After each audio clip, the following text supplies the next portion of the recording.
तर तो गाव उद्धव ठाकरेजींचे तालुका अध्यक्षाचं गाव आहे, तिकडचा सरपंच आहे.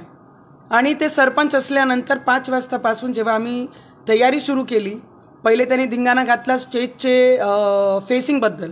मग स्टेजचा चेहरा कुठे झाला पाहिजे, कुठे नाही झाला पाहिजे, त्या पद्धतीने त्यांनी सुरुवात केली.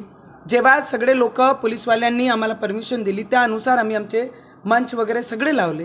त्याच्यानंतर जेव्हा त्यांना वाटलं की हे सभा नवनीत राणा काही पोचून नाही राहिली, कारण की मी 4 तास लेट होती त्या सभेमध्ये, आणि आमचे बाया जेव्हा येणं जाणं करत होते त्यांच्यावर सिटी मारत होते, त्यांना अपशब्द बोलत होते, त्यांना हुटिंग करत होते.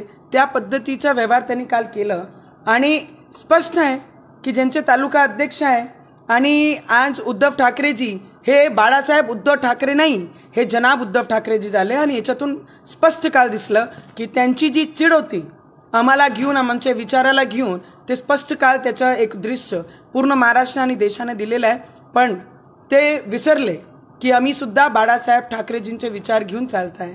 तर बाळासाहेब ठाकरेजी जेव्हा मंचावरून उभे राहून पाकिस्तानला सरळ उत्तर देण्याचं काम करत होते, तर आम्ही सुद्धा त्यांचीच मुलगी म्हणून त्यांचेच विचार घेऊन या मैदानात आहे. तुमच्यावर हल्ला